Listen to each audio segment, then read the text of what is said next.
Hey everybody, Nick Huizinga with Off the Grid News.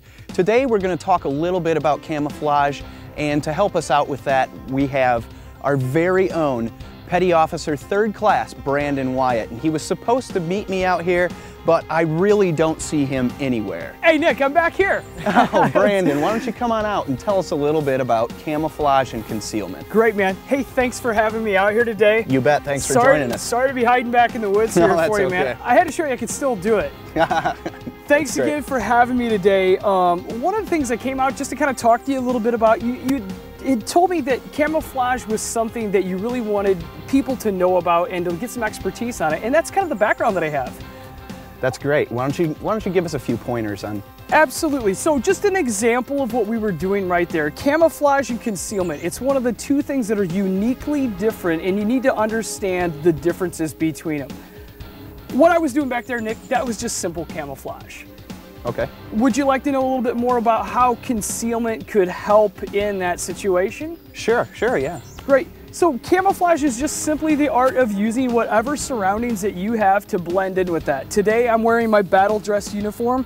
This is a Marine Corps uniform, and what we're wearing today, it's pretty close to the background right here, but camouflage is just using what you have and trying to blend in with what you have, and that's uniquely different.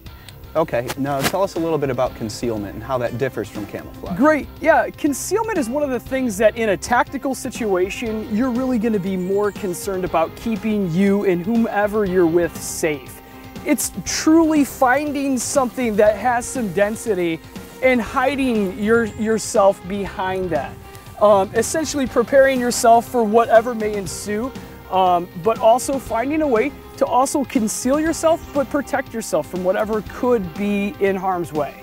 Okay, now can you tell us a little bit about the different types of camouflage that there are out there? Absolutely. And the way to best implement that into our strategies? Absolutely, Nick. That's a great question, because there is so many different types of camouflage and so many different surroundings. As we're out here today, in the middle of Northwest Illinois here, in a beautiful surrounding, where our fighting forces a lot of times go are inner cities, where you're going to be living on a daily basis, where you may have to conceal yourself, is going to be where you're spending 90 to 95% of your time.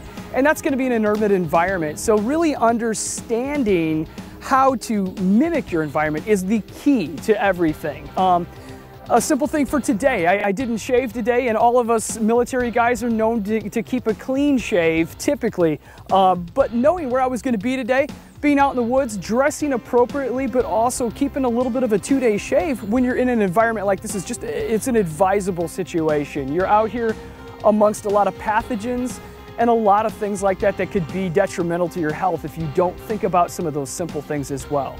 Okay, well, thanks for joining us today, Brandon. Again, appreciate everybody, it, Nick. Thank Petty you. Officer 3rd Class Brandon Wyatt, our very own off-the-grid military specialist. Thanks for joining us, and we'll see you guys next time.